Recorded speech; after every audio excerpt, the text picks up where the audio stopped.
The insurance industry has a precise classification for the masonry of a New York brownstone, technically irreplaceable.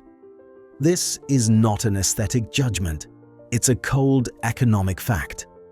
Today, the destruction of this stoop would render it permanently lost, as the specific geological resource and craft ecosystem required for its replication have been erased.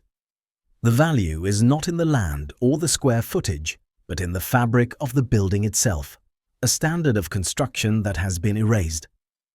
Portland brownstone, quarried from Connecticut, was once the material of middle-class ambition. Today, it represents a paradox. What was built for affordability is now a luxury beyond replication. The stone's softness, once a practical feature for carving, now makes it a conservation nightmare. Modern attempts to source equivalent materials highlight the economic impracticality. The brownstone is proof of a way of building that we simply lost. Today, these homes cost 30 to 50% more than modern ones. That's the price of losing the scale and skill we once took for granted. The standard did not just evolve, it disappeared. The specific geology of the Portland quarries created a finite resource. The stone came from layers of sandstone deposited over 200 million years ago. In the 19th century, these quarries in Connecticut represented an industrial operation of staggering scale. Hundreds of laborers worked the cliffs above the Connecticut River. They used hand tools and black powder to pry loose blocks that could weigh several tons. The work was dangerous, the pay meager. But the output was relentless.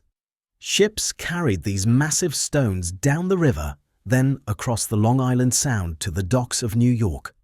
Moving millions of tons of stone across state lines in the 1800s should have been an economic impossibility. And yet, they found a way to do it for a fraction of what it would cost today. The secret was in a logistics network that modern developers would find terrifying. The logistics defy modern economic models. This was a supply chain built on manual labor and sail power. A single brownstone facade required multiple shipments. The cost wasn't just in the stone itself, but in the movement of the stone. Yet, for decades, this system delivered material cheaply enough to build entire city neighborhoods. The uniformity of the brownstone rows, block after block, is a direct result of this efficient, if brutal, extraction and transportation network. It was a temporary alignment of geology, labor economics, and urban demand. That alignment could not last. The quarries were stripped, hillsides were reduced, the specific vein of high-quality, consistently colored stone was exhausted.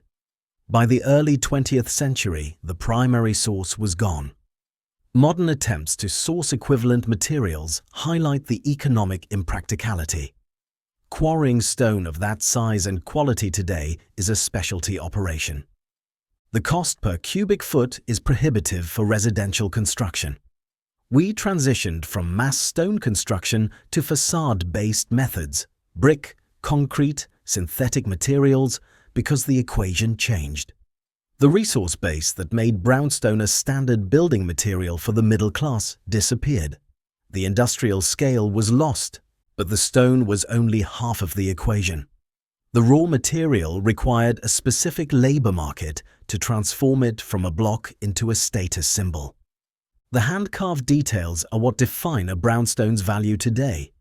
The ornate lintels, lintules over windows, the delicate floral patterns on the stoop newel posts, the intricate cornices along the roofline.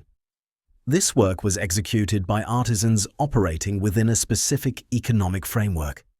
In the 19th century, skilled stone carvers were part of a guild and apprenticeship system. Their day rates, while higher than a laborer's, were calculated into the total cost of a home that might be $10,000. The time investment per square foot of ornamental work was acceptable because the labor market supported it. That economic equation no longer computes. The apprenticeship systems that produced these craftsmen have largely vanished. The few restoration specialists who can replicate this work command day rates that are a multiple of their historical counterparts. A case study of a recent brownstone restoration in Brooklyn Heights reveals the disparity. Repointing mortar and repairing a single carved lion's head cost more than the annual property tax on the entire building. The insurance industry now classifies original carvings as irreplaceable assets. Their value is not in the material, but in the lost labor embedded within them. Modern building regulations further erode the viability of such craftsmanship. Energy codes, safety requirements, and standardized construction practices favor prefabricated components. The time required for hand carving is incompatible with contemporary development timelines and financing models. The skill itself has become a luxury good. What was once a standard feature of a middle-class home is now an astronomical expense. This is the craftsmanship gap. It's not that the knowledge is entirely lost, it's that the economic and regulatory environment that made its widespread application possible has been systematically dismantled. The carvings on a brownstone are a fossilized imprint of a different labor market. But as these homes rose, the very people building them were hiding a secret about the stone itself, a flaw that they knew would eventually turn these symbols of wealth into crumbling liabilities. Brownstone's original reputation was not one of perfection. Architects and builders of the late 19th century knew its flaws. The very softness that made it easy to carve also made it susceptible to weathering. It was porous. In New York's climate, freeze-thaw cycles caused the stone to spool and flake. Within decades of construction, facades began to show wear. Coal smoke from the city's industry stained the porous surface, turning the warm brown to a sooty black. Contemporaries noted that compared to harder stones like granite or limestone, brownstone was a somewhat problematic material. It was chosen not for supreme durability, but for its aesthetic appeal and, crucially, its cost-effectiveness. It's a strange twist. The very things that made this stone a cheap, second-best choice back then are the same things that make it priceless today. That softness means that every chip, every weathering pattern is unique. The patina of age cannot be replicated. Modern synthetic materials, fiberglass, cultured stone, composite panels are engineered for uniformity and durability. They perform better on energy efficiency calculations and require minimal maintenance. But they lack the narrative. They do not age, they degrade. A brownstone absorbs a century of city life into its surface. The maintenance cost differential is revealing. The annual upkeep for a modern synthetic facade is a predictable low expense. The restoration of an original brownstone is a specialized, open-ended project. The value has been inverted by scarcity. Preservation laws did not create the material's unique character, but they created an artificial scarcity that locked it in place. What was once a replaceable component is now an irreplaceable asset. The paradox is that the stone's imperfections are now the source of its premium. When a material is this problematic yet this rare, the market reacts. The physical decay of the stone has created a new kind of financial scarcity. If you look at the price tag of a brownstone today, you aren't just paying for the location. You're paying for a specific type of ghost labor that modern insurance companies have a very specific and very expensive name for.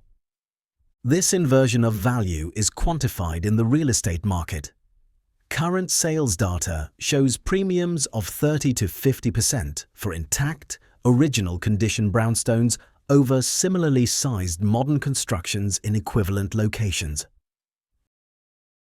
The insurance industry's classification system is telling. These structures are often listed as technically irreplaceable. A payout for a total loss would be based on market value, not reconstruction cost, because accurate reconstruction is considered impossible. The cost is not in replicating the shape, but the substance. Restoration bids reveal the true cost of the lost standard. A contractor's estimate to repair a collapsed brownstone stoop does not just include the price of a new stone block. It includes the international search for a compatible stone, the cost of custom quarrying it, the fees for a master carver to shape it, and the engineering to install it. This process can easily exceed $500,000 for a single entrance. The economic signal is clear. The craftsmanship and materials common to a middle-class home in 1880 have become luxury goods beyond the reach of all but the wealthiest buyers today. The brownstone is no longer just a house. It is a museum piece of a departed industrial age, and its valuation reflects that status. The brownstone is physical evidence of a construction paradigm erased by progress. Its enduring value is a measure of what we lost when scale and skill became luxuries. The standard did not just evolve, it disappeared.